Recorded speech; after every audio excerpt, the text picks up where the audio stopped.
We have often talked about power supplies, which are devices which maintain a constant potential difference. Here we have such a power supply,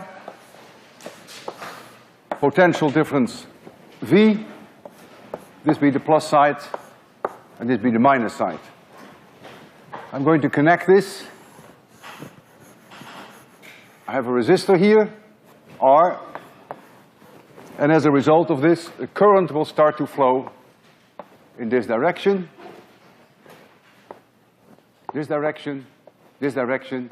So in the power supply, the current flows in this direction. Through the resistance, the current flows in this direction. In what direction is the electric field? The electric field always runs from plus to minus potential. So right here in this resistor, the electric field is in this direction, from plus to minus. But inside the supply, it must also go from plus to minus.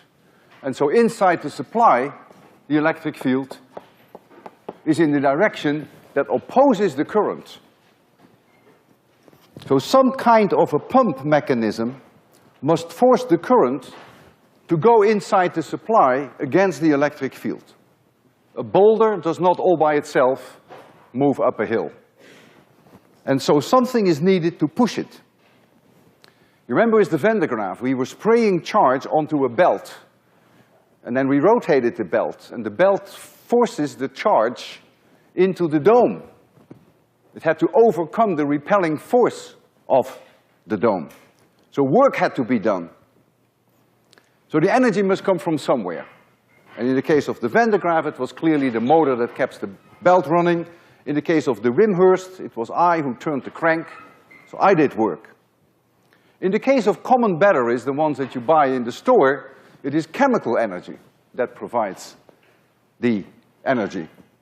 And I will discuss now with you and demonstrate a particular kind of chemical energy, which is one whereby we have a zinc and a copper plate in a solution.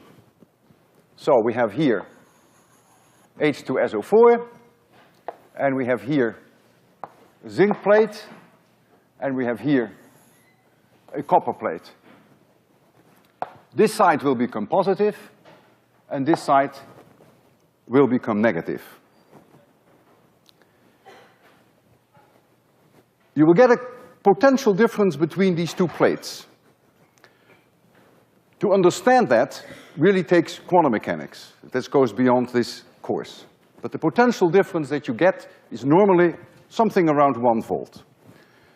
The secret really is not necessarily in the solution, because if you take two conductors, two different conductors, and you touch them metal on metal, there will also be a potential difference.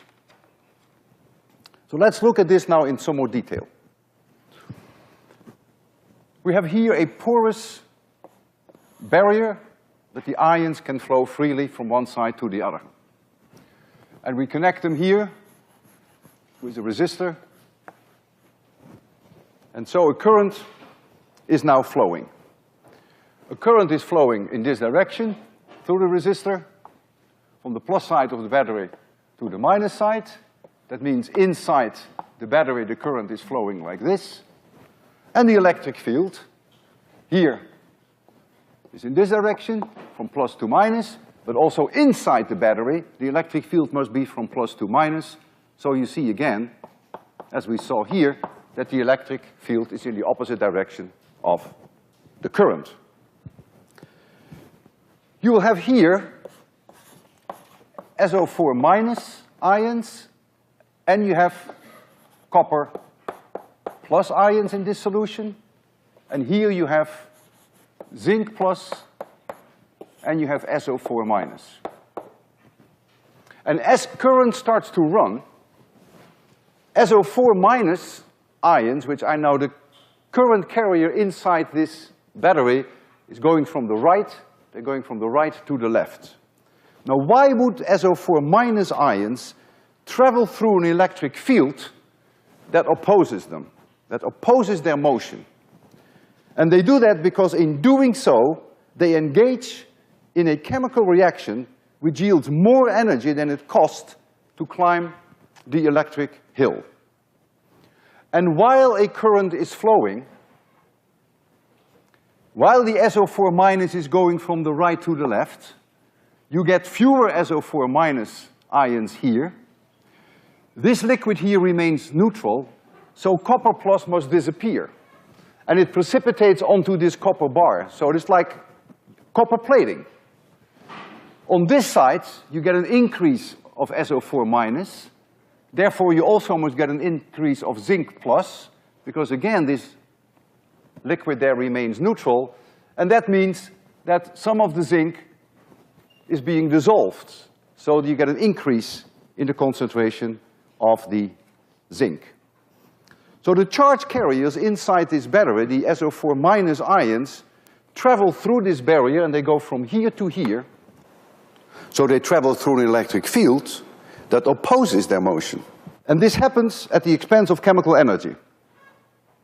Now when the copper solution becomes very dilute, because all the copper has been plated onto the copper, and when this becomes concentrated with zinc plus, then the battery stops. And now what you can do, you can run a current in the opposite direction. So you can run a current now in this direction. You can force a current to run with another external power supply, and now the chemical reactions will reverse. So now, copper will go back into the solution, so it will dissolve. And now the zinc will be precipitated onto the zinc. And so now, if you do this long enough, you can run the battery again the way it is here. A car battery is exactly this kind of battery, except that you have lead and lead oxide instead of zinc and copper. But you also have sulfuric acid, like you have here. And a nickel-cadmium battery is well known. You can charge that too. These are the ones that are readily available in the stores. You can run your flashlights with these nickel-cadmium batteries. The symbol for battery that we will be using in our circuits is this. This is the positive side, and this is the negative side. This is a symbol that symbolizes that we're dealing with a battery. So let this point be B, and let this point be A, and here we have a resistor R. So we have a current going. The current is going in this direction. The current I. This could be a light bulb, could be your laptop, could be a hairdryer, whatever. That's your supply. If this R is not there, that means that the resistance is infinitely large. That means that the current that is running is zero. Then the voltage that we would measure over this battery, which is VB minus VA, for which I will simply write down V of the battery, that voltage we call a curled E, which stands for EMF, which is electromotive force. I will show you that later. If I put a resistance R in here, which is not infinitely large, then the current will start to flow. But now, we should never forget that between the point A and B, invisible to the human eye, there is always an internal resistance, which I call little r of I. And so if a current starts to flow, it goes not only through capital R, but it also goes through this little r. And so according to Ohm's law, the EMF is now I times the external resistance plus the internal one. The voltage that you would measure between point B and A is now going to change. That voltage, according to Ohm's law, is IR, and so it's also the EMF minus I times R of I. And you see it's a little lower than the EMF. And the reason is this internal resistance here. If I shorted out this battery, stupid thing to do, but if I make R equals 0, so I take the battery and I just short it out, then the maximum current that I can draw then, so R is now 0, so you can see that the maximum I that you can get is E divided by R of I.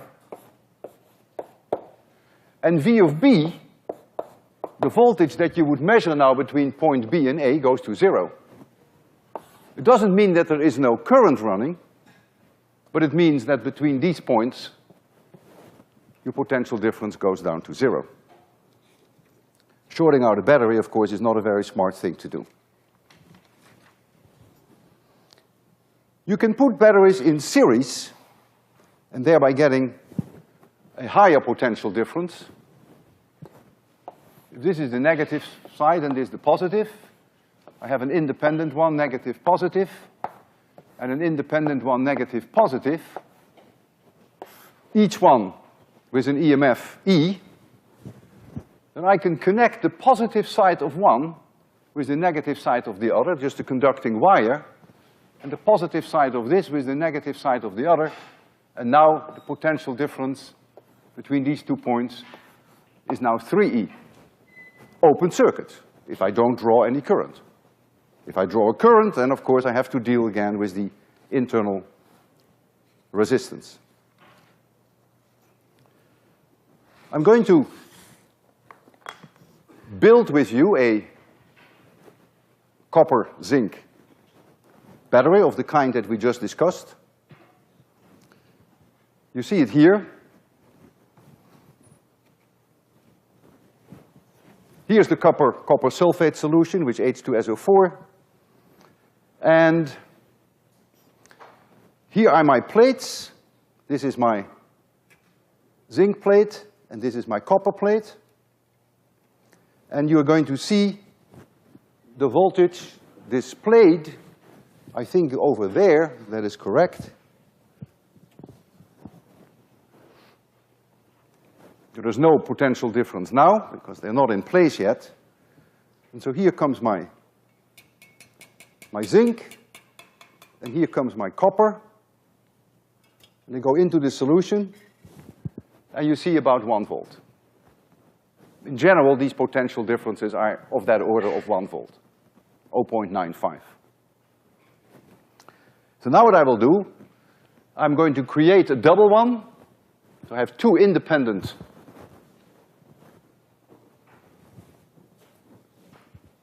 batteries. I have here one whereby I have copper and zinc, and I have another one whereby I have copper and zinc, and I'm going to connect this one, and you will see now that the EMF will double. So if we're ready for that,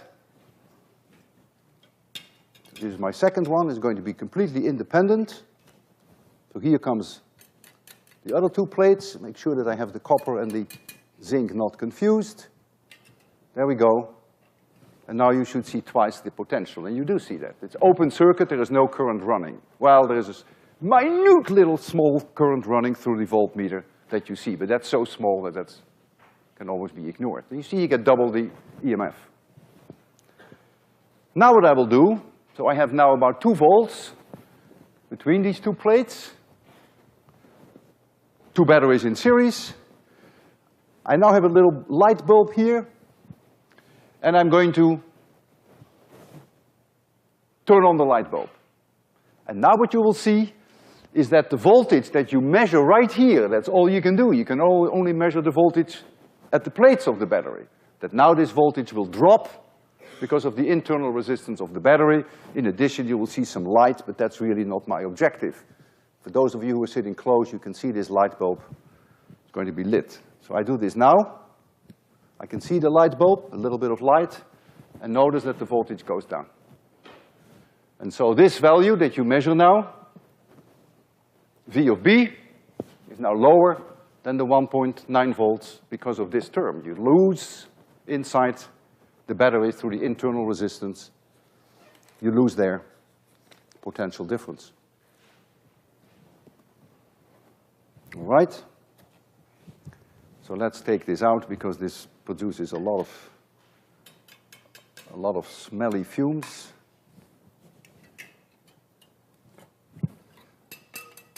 Okay. That's fine. If a charge moves from point A to point B, and here the potential is VA, and here the potential is VB, and a charge dq moves, and let's suppose for simplicity that VB minus VA, yeah, let's make VA larger than VB. That's just a little easier to think in those terms. It's not necessary, of course. So let's make VA larger than VB. So the electric field is from A to B. And I move charge from A to B, then the electric field is doing work. And the work that the electric field is doing, dW, is the charge times the potential difference, which is VA minus VB.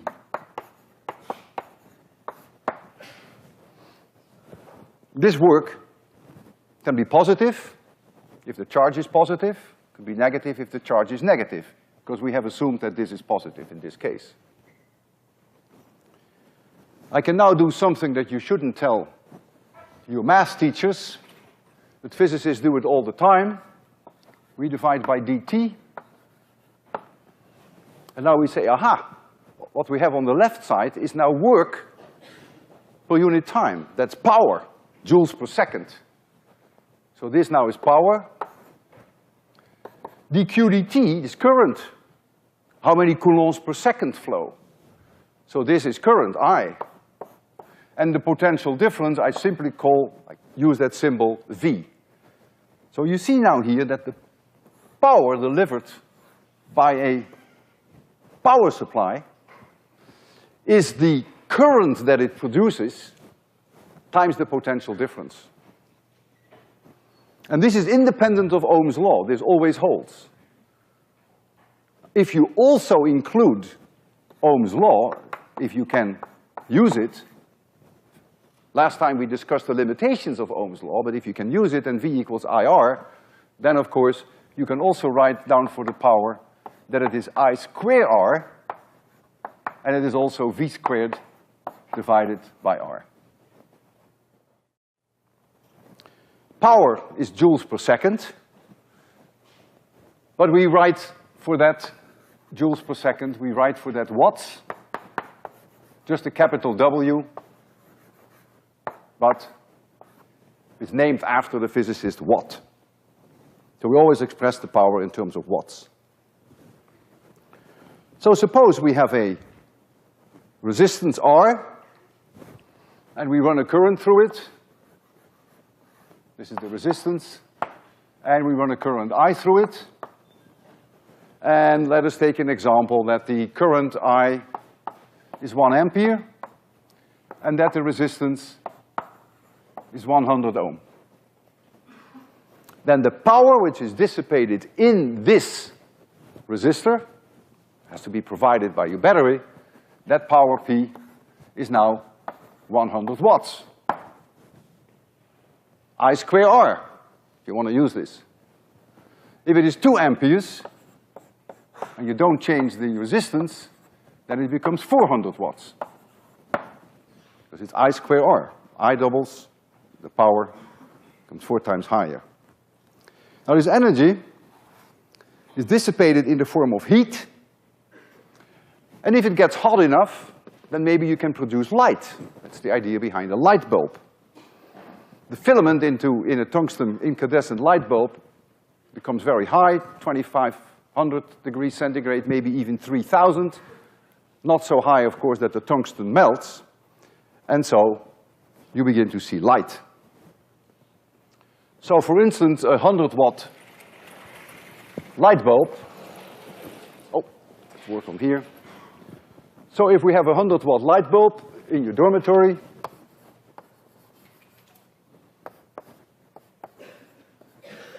and the voltage is 110 volts, you just plug it into the wall, then the current that will run is about 0.9 amperes.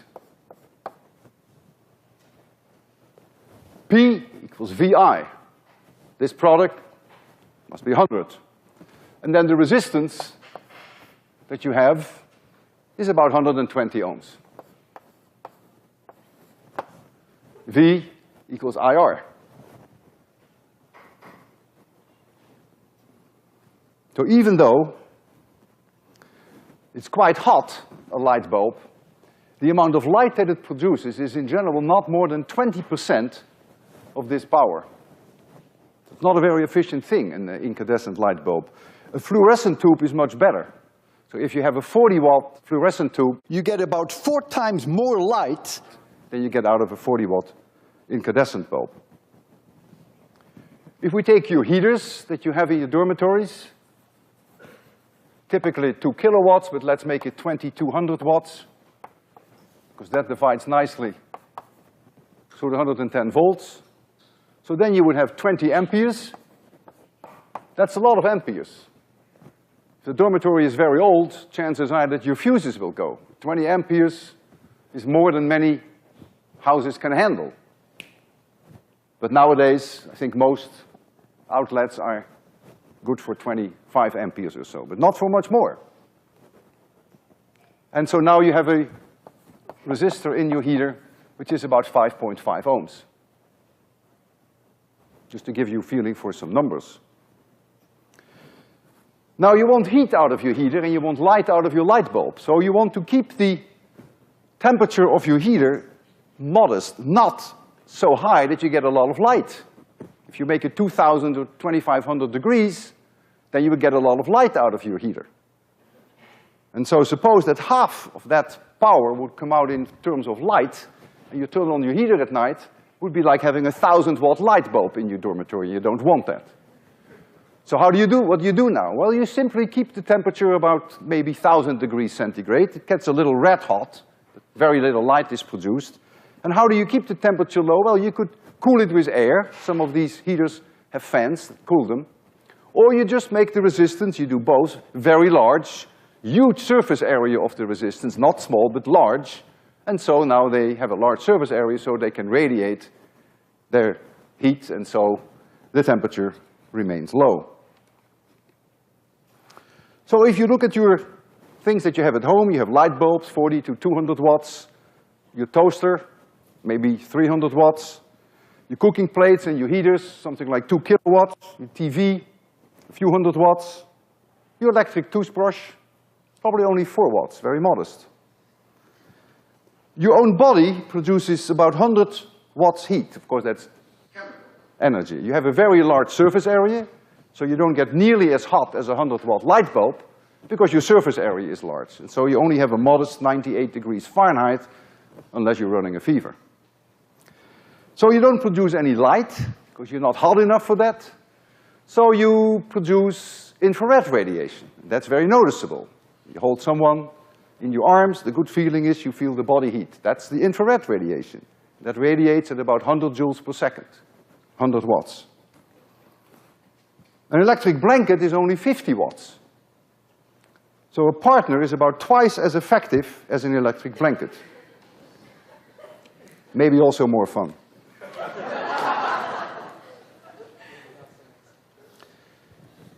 The power delivered by a battery is the current that the battery delivers times E, which is this EMF. And so when the current is running, it is I squared times the sum of the two resistances. The external one plus the internal one. You can never bypass that. The heat that is produced in the external one is I squared capital R, but the heat that is produced inside the battery is I squared little r. You can't avoid that. And so if you make R 0 by shorting out the battery, then you get a current which is the maximum current that you can get,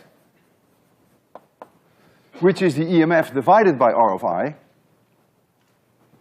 So you've killed the capital R, it's 0 now. And so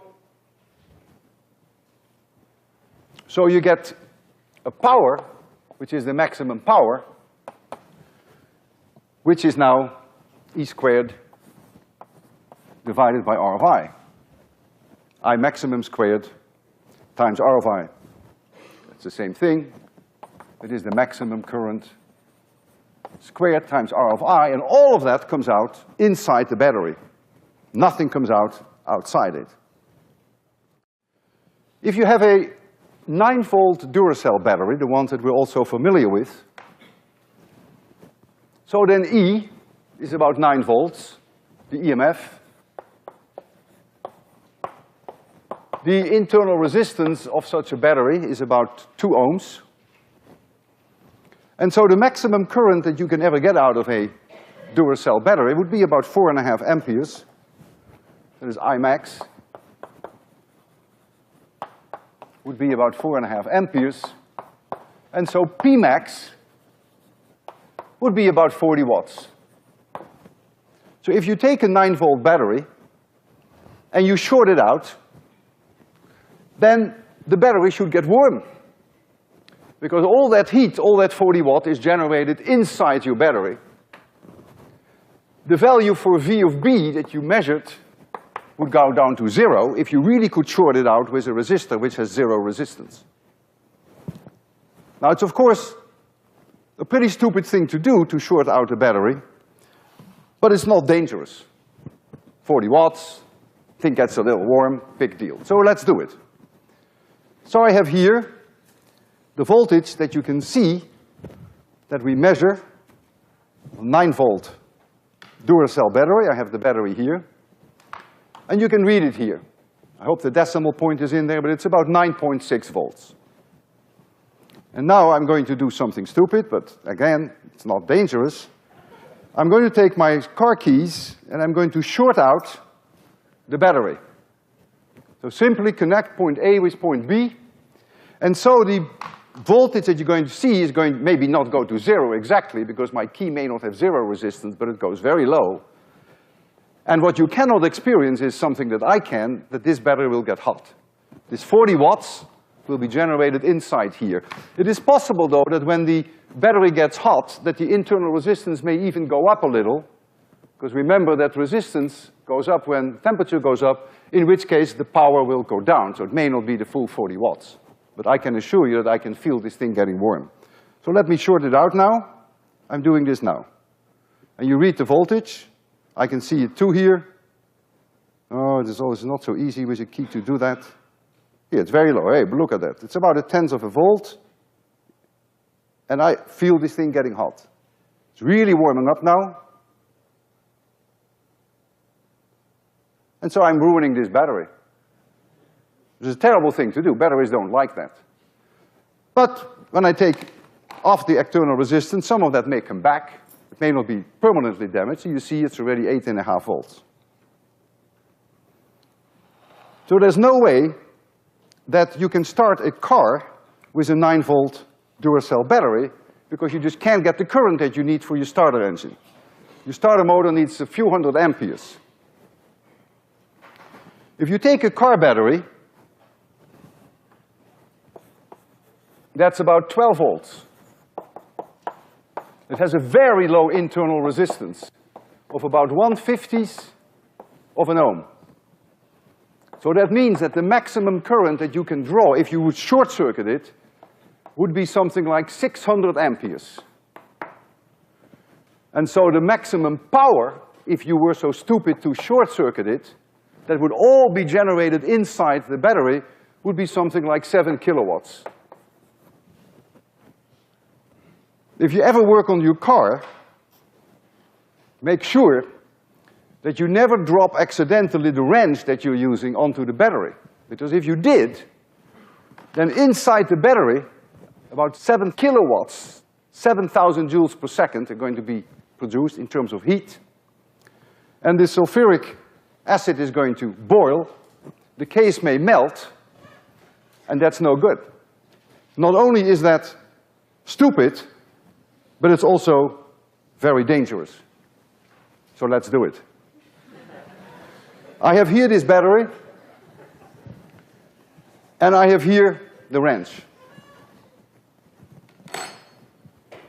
just in case.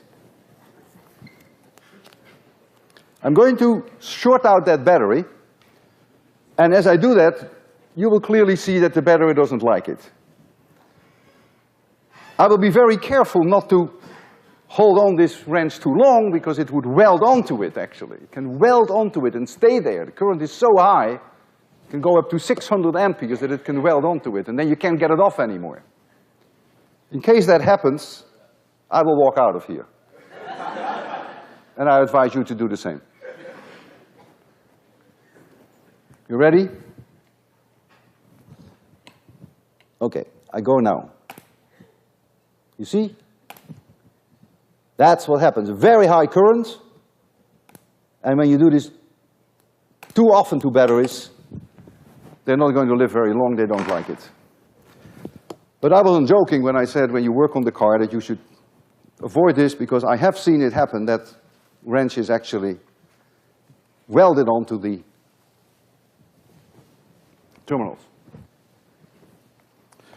Your electric company charges you for energy. They don't care about the power, how many joules you use per second, but they care about how much energy you're using. So they would charge you then for joules, you think. That's energy. However, if you look at your bill, you're being charged for kilowatt hours. Well, a kilo is 1,000, and an hour is 3,600 seconds. So the units of energy for which they charge you is this in joules. 2,000 watt cooking plates, you run for 2 hours, that is 4 kilowatt hours. They will probably charge you 10 cents per kilowatt hour. For that same amount of money, you could run your 100 watt light bulb for 40 hours. Again, that would be the same 4 kilowatt hours, or you could brush your teeth with your electric toothbrush for about 1,000 hours.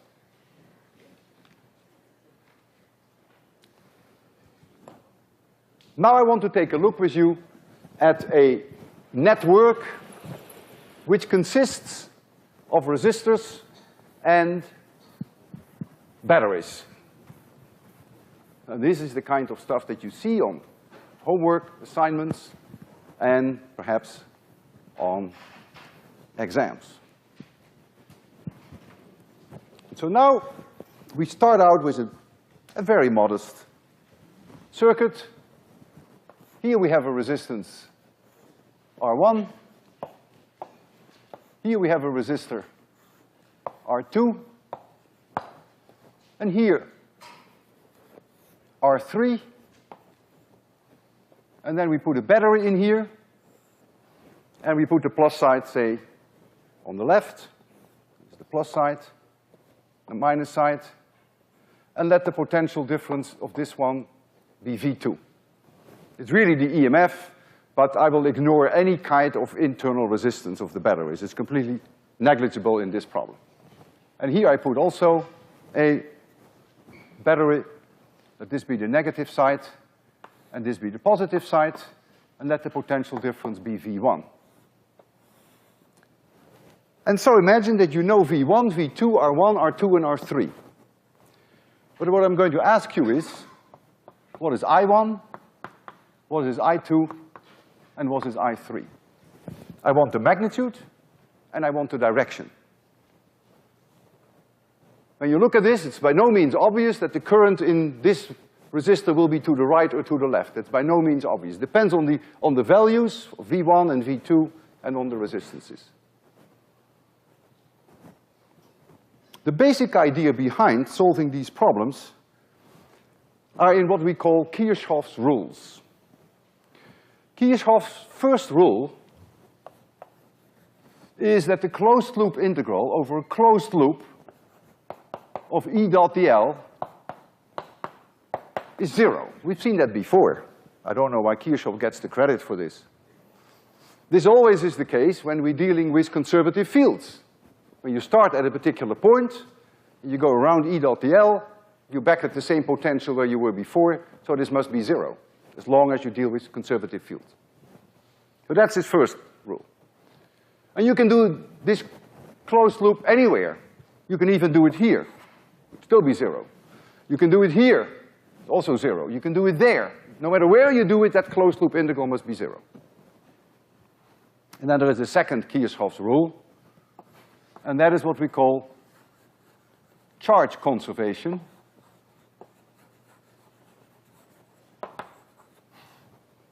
If it is a steady state situation, then independent of which junction you go to, the current that flows in must flow out. You can't have a pileup of charge. That's the second rule. And I gave you a problem, 3-7, to work out, and you can look in the book how that is done. However, I'm going to work on this with you in a slightly different way than the book is doing it, which I personally like better. But it may confuse you, so I warn you in advance. You may not want to use my method at all. What I do is the following. I say, okay, I assume that there is a closed loop current here, I1, and that there is a closed loop current here, I2. Whether I make them clockwise or counterclockwise, unimportant. I could have chosen one clockwise, the other counterclockwise, unimportant. However, once I choose the direction, it has consequences, as you will see. And that's all that's running. One current like this, and one current independently like that. If I assume that, then I have automatically I am obeying the second rule, because a current that goes around, there's charge conservation, right? There's no charge piling up. So the second rule of Kirchhoff is already obeyed. So now I go to the first one, and I can start now at any point in that circuit and go around. I can go around clockwise, I can go around counterclockwise, it makes no difference. As long as I return to the same point, that integral E dot dl must be zero. I'm returning at the same potential. What is the integral of E dot dl in going from point 1 to point 2? Well, that's the potential difference between point 1 and point 2. And so let us start here, and let us go around. And we have to adopt a certain convention, namely, if we go up in potential, and when we go down in potential. Again, you're free to choose the sign convention, but I would say, when I go up in potential, I give that a plus sign. When I go down in potential, I give that a minus sign. So I start here. I could have started there, I could have started there, makes no difference. As long as I don't start here, that makes no sense. So I start here, and I go around like this. So right here, I go down in potential, V1. So I get minus V1. Now I go with current I1 in the direction from left to right. So that means that the potential here must be higher than there. V equals IR. Potential here must be higher than there. So I go down in potential, so I get minus I1 R1. Now I go through R3. This current I1 is going down, so this has a higher potential than here, so I go down in potential, so I get minus I1 times R3. But I have independently a current I2 which is now coming towards me when I go down. And so if it comes towards me, that current would give me an increase in potential. This would have to have a higher potential than this for this current to do this. So now I climb up the potential hill, so I get now plus I2 times R3. And we're, uh-oh, look what I did. I wrote down I1R. There is no capital R in the whole problem. I clearly meant I1R1. So read minus I1R1. Sorry for that. No. I'm back where I was, because these wires have no resistance. And so I'm back where I am, so this is zero. One equation with two unknowns, I1 and I2. So now, let's go around this one. We can go clockwise, we can go counterclockwise, makes no difference. Let's start here, and I go in this direction once around. So now, I go through R3, and this current I2 is running in this direction, so I go down in potential. So I get minus I2 times R3. But current I1 is coming towards me. If I go in this direction, I1 is coming towards me, so I climb up the potential hill. So I get plus I1 times R3. Now I go through R3 in this direction, current I2 is also in this direction, and so this must have a higher potential than this, so I go downhill in potential, so I have minus I2 times R2. I come down here, here's a battery, and it goes up in potential, so I get plus V2. And that's 0. Two equations with two unknowns. I can solve for I1, and I can solve for I2. So I1 and I2 pop out. Let us assume that I1 is positive. I find a positive value.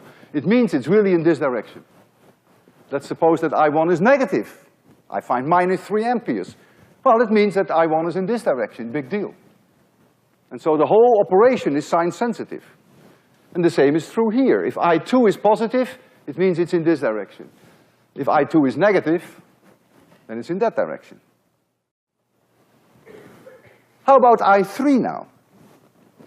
Well, let us assume that I1 is plus 3 amperes. And that you find that I2 is plus 1 ampere. That's possible, right? You have two equations, two unknowns, and these are the answers. So 3 amperes goes like this, whoosh, down, and 1 ampere comes up. Well, it's clear then that I3 is 3 minus 1 is plus 2. Another way of looking at it is 3 amperes come in at this juncture. I2 is 1 ampere, so 1 ampere goes through, so 2 must go down.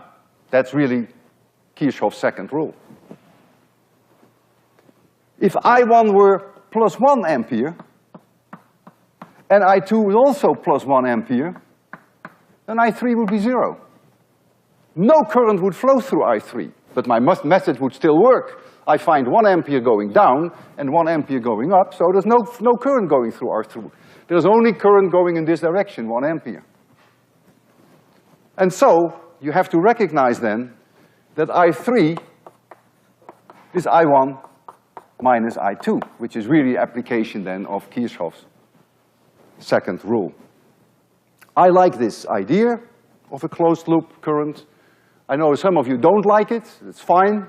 The reason why I like it is I always end up, in this case, with two equations with two unknowns. I solve for I1, I solve for I2, and then the third one comes out in a natural way by just thinking, one current goes in this direction and the other goes in that direction. But if you prefer the method that the book will present to you, you get 3 equations with 3 unknowns, and you get I1, I2, and I3. Right at the start, you get an I3. You see, I don't even start off with an I3. It's not there, it comes in later. So the choice is yours. Now I want to entertain you for the last 6 minutes with something amazing. Something that is truly amazing. And it is a form of a battery that is mind-boggling. And the battery is right here on my left, on your right. It is a battery that produces an enormous potential difference. 10, 20 kilovolts. You see a schematic here on the transparency. You have a bucket of water here on the top, and you have glass, and the bucket of water is hiding behind here. It's not that because we hide it from you, but that's the best place to be. And you see plastic tubing coming down, and the water can run out on the right, and it can run out on the left. which runs out here, there is some paint can, no top and no bottom. And you see this paint can here, it's completely open. There's a letter A. And there's another paint can on the right, there's a letter B. It's a conducting can. This is also a conducting can. And this water runs into another conducting trash can. And this water also runs into a conducting trash can. And now comes a key point, that this conductor here, A, is connected through a conducting wire with C, and the conductor B, the paint can, is connected with a conducting wire to this trash can D. You let the water run for a while, and you will see between these 2 points here, sparks. Even when the points are as far apart as, say, 5 millimeters, when you're talking about at least a potential difference of something like 10, 15,000 volts, you will see the sparks. And you wait, see another spark. And you wait, and you see another spark. So this is a power supply. And there must be energy coming from somewhere. And so problem 4.1, which you haven't seen yet on your fourth assignment, is asking you how this works. I will demonstrate it today, and I will come back to it later. The way it works is actually quite subtle, but I want you to think about it. It's a remarkable battery, a remarkable power supply. As the water starts running, I want to draw your attention to the fact that you can almost anticipate when the spark occurs, because the water at the very last is beginning to spread. It doesn't come out anymore just like a narrow cylinder, but it begins to spread. And then comes the spark. And then it goes back to running normally, and then slowly in time it will spread, and then comes the spark. So let us get it going. You have some light here. Marcos and Bill spent a lot of time getting this going. Marcos, do I have all my lights the way you want them? You're happy with that. There you see the two balls, which are really here. And let's first look at the sparks. So I will start the water running now.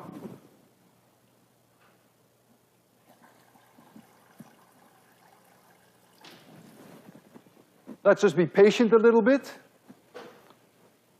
And let's see where we see in spark. Did you see one? Did you see the spark? Oh, you were not looking. Man, you're paying for this. Look at the two balls.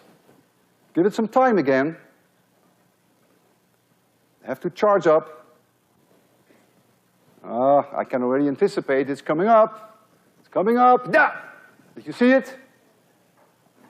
10, 15,000 volts. Let's give it a little bit more time, and then we'll take a look at the water flow, which I can see. I'm close. But we can make you see the water flow. Look again. It's coming up. Did you see it? I could see it coming up.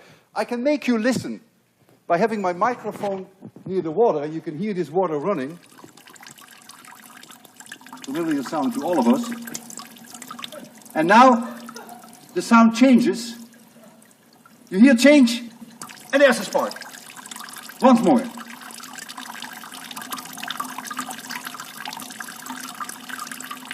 Just running. Spreading. Coming up. Yeah! Amazing, isn't it? I can make you see this water. Just stay there. We have 1.5 minutes left. So now you can see the water. You happy with the light, Marcos? You can improve on it.